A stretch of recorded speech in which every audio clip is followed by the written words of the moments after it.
Hello students, today we are starting our second story of the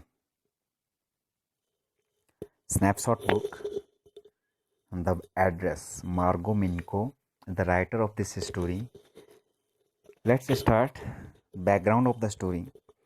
This story is a poignant account of a daughter who goes in search of her mother's belongings after the war in Holland. When she finds them, the objects evoke memories of her earlier life.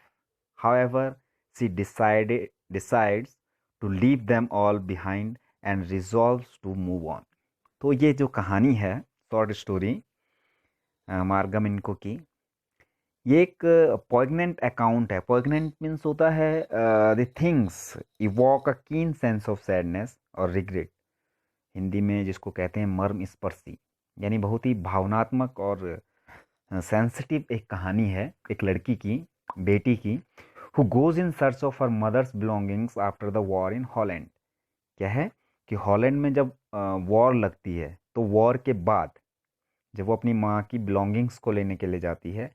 Belongings means होता है जो things हैं related to her mother's, उसकी माँ से संबंधित जो चीज़ें हैं उनको लेने जाती है एक पर्टिकुलर एड्रेस पे, जो कि उसको माँ उसको बताती है कि इस एड्रेस पे जो है हमारी सारी चीज़ें रखी होंगी, क्योंकि वॉर लगी थी एंड वॉर में उनको घर छोड़ के जाना पड़ा और अपना सारा सामान किसी के पास रखना पड़ा.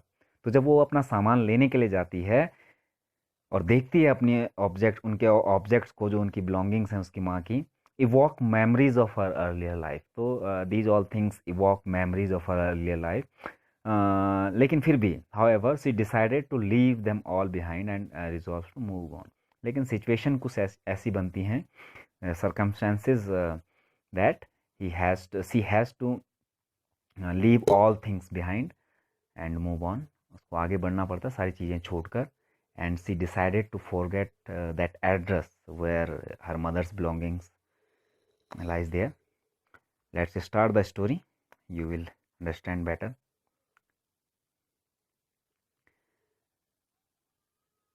Do you still know me? I asked. The woman uh, looked at me searchingly. She had opened the door a chink. I came closer and stood on the step. No, I don't know you.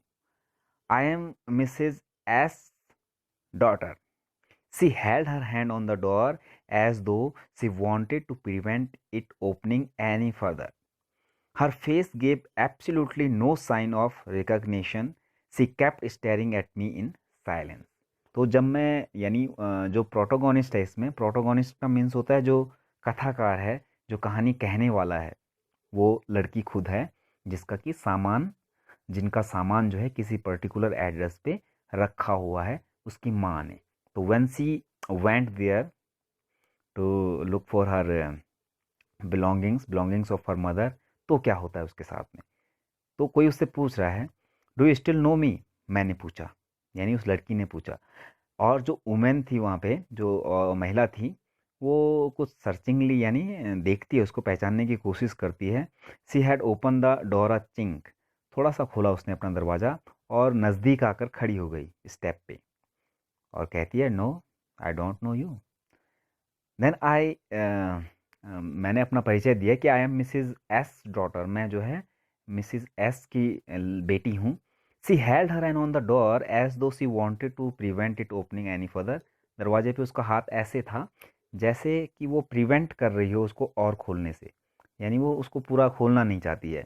And her face gave absolutely no sign of recognition. और उसके चेहरे पे एक भी ऐसा sign नहीं था कि वो मुझे पहचानती है. She kept staring at me in silence. वो मुझे घूरती रही चुपचाप. Perhaps I was mistaken, I thought. Perhaps it isn't her. I had seen her only once, fleetingly, and that was years ago. It was most probable that I had rung the wrong bell. अब वो जो बेटी है वो सोचती है perhaps I have mistaken. Perhaps means होता है मे बी मुझे से शायद गलती हो गई है. और क्या कि मैंने उसको एक ही बार देखा था, इसलिए शायद मुझसे मिस्टेक हो गई है। फ्लिटिंगली मीन्स होता है कि for a short while, for a short time. Fleetingly means for a short while या फॉर अ शॉर्ट टाइम, केवल थोड़े से समय के लिए मैंने उसको देखा था, जिसको सरसरी दृष्टि से भी कहते हैं, ऐसे मैंने उसको देखा था। And that was years ago, और वो भी सालों पहले। It was most probable that I had rung the wrong bell. The woman let go of the door and stepped to the side. She was wearing my mother's green knitted cardigan. The wooden buttons were rather pale from washing. She saw that I was looking at the cardigan and half hid herself again behind the door. But I knew now that I was right. And then I recognized my mother's जो sweater होती है वो मैंने पहचान ली, knitted cardigan, जो बुनी हुई cardigan थी, हल्की स्वेटर, और उसके जो वुडन बटन्स थे वो अब वॉशिंग करके पीले पड़ गए थे, लेकिन फिर भी I recognise my mother's sweater. और उसने देखा कि मैंने पहचान लिया, तो उसने अपना दरवाजे के पीछे चली गई। But I knew now that I was right, लेकिन अब मैं कन्फर्म थी दैट मैंने जो है सही दरवाजे पे गई थी अपना सामान लाने के लिए। Well, you knew my mother, I asked. Have you come back? Said the woman. I thought that no one had come back, only me. तो वो महिला कहती है कि जब मैंने उससे पूछा कि तुम मेरी माँ को जानते हो, तो वो कहती है कि तुम वापस आ गई। मैंने सोचा कोई नहीं है, तो वो कहती है कि केवल मैं। अ door open and close in the passage behind her, a musty smell emerged. उसने जैसे ही दरवाज़ा खोला और पैसेज जो बिहाइंड उसके पैसेज था, पैसेज मीन्स होता है वे, कॉरिडोर भी कह सकते हैं, वहाँ से एक मस्टी स्मेल जो है इमर्ज्ड हुई। मस्टी मीन्स जो बहुत दिनों बाद कोई चीज़ खुलती है तो जो स्मेल आती है उसको कहते हैं। I regret I can not do any thing for you. उसने कहा कि मुझे खेद है कि I can not do any thing for you, मैं तुम्हारे लिए कुछ भी नहीं कर सकती।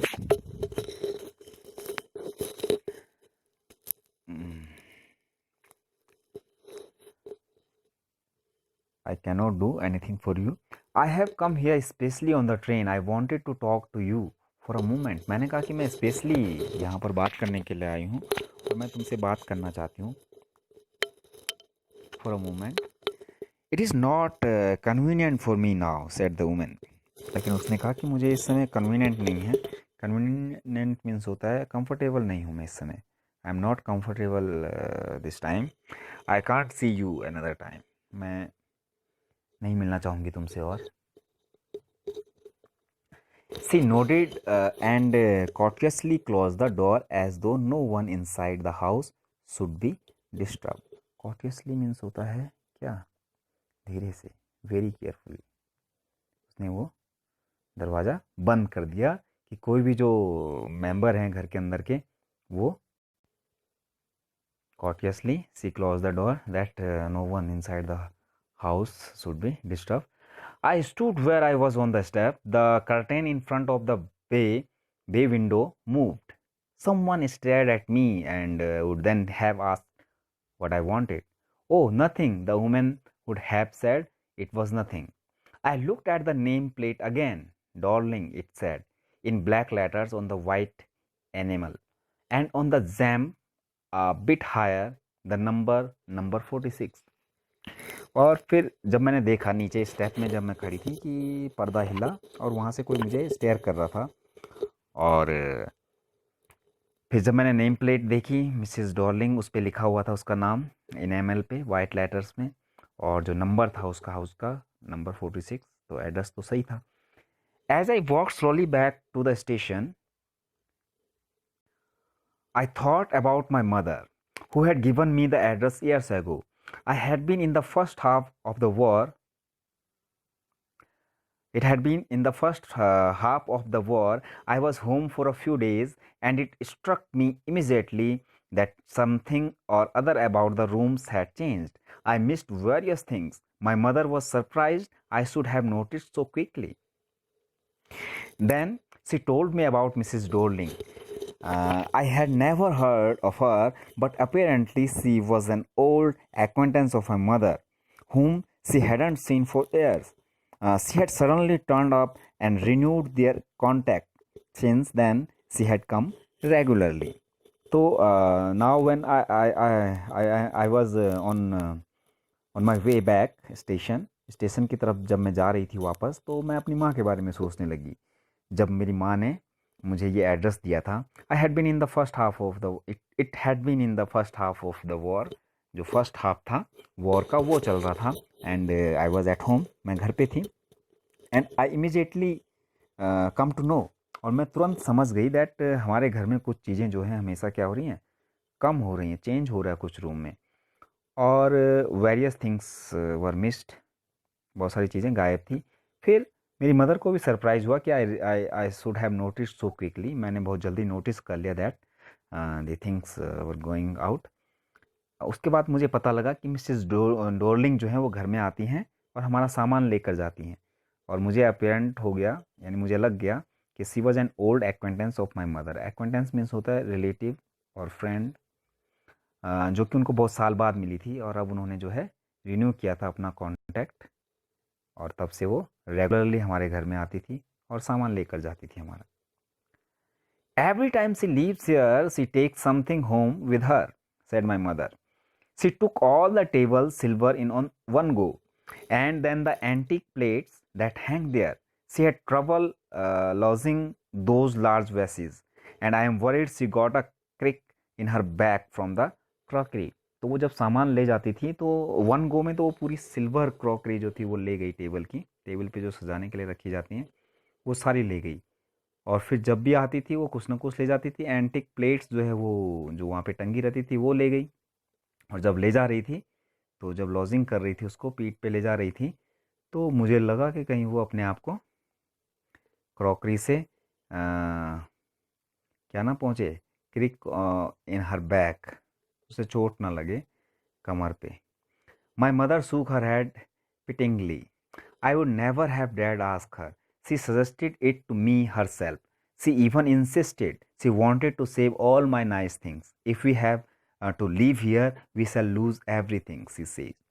तो माँ कहती कि मैंने कभी नहीं कहा उसको, लेकिन उसी ने मुझे कहा, सी सजेस्टेड इट टू मी, उसी ने मुझे सजेस्ट किया कि अगर लड़ाई लंबी चलती है, तो इंसिस्ट किया उसने कि वो क्या चाहती है, she wanted to save all my nice things, मेरी जितनी भी अच्छी अच्छी चीज़ें हैं, महंगी चीज़ें हैं, उनको बचाना चाहती है, क्योंकि हो सकता है if you have to leave here, हमें यहाँ छोड़ना पड़े, घर घर छोड़ना पड़े अपना, क्योंकि लड़ाई जो था, लड़ाई का माहौल था, वॉर चल रही थी, तो हम सब कुछ लूज एवरीथिंग, हम सब कुछ खो देंगे. Have you agreed with her that she should keep everything, I asked. मैंने कहा कि तुम राज़ी हो गई, एग्रीड हो गई उससे, that she should keep everything, कि वो सब कुछ रख लेगी. मैंने पूछा. As if that necessary, my mother cried. मेरी माँ ने कहा कि ये क्या ज़रूरी था पूछना, is it necessary. It would simply be an insult. अगर मैं उससे पूछती तो ये उसकी इंसल्ट होती, because she is helping us, and think about the risk she is running. और ये भी तो सोचो कि वो कितना बड़ा रिस्क हमारे लिए उठा रही थी. ठीक है, she is taking a risk कि हमारा सामान अपने पास रख रही थी. Each time she goes out of our door with a full suitcase और बैग. जितनी भी टाइम वो हमारे घर से जाती थी तो सूटकेस और बैग लेकर जाती थी. तो ये वही महिला है जिसके घर पे अब वो लड़की गई है अपना सामान लाने के लिए, लेकिन अब वो उसको पहचान नहीं रहे हैं. लेकिन वो अपनी माँ की चीज़ों को पहचान गई, because her mother is no more now. माँ उसकी नहीं है, लेकिन माँ ने उसको एड्रेस दिया था कि हमारा सामान इस एड्रेस पे मिलेगा. So she went on that address, but they denied to recognize her. So that's all for today. Thank you.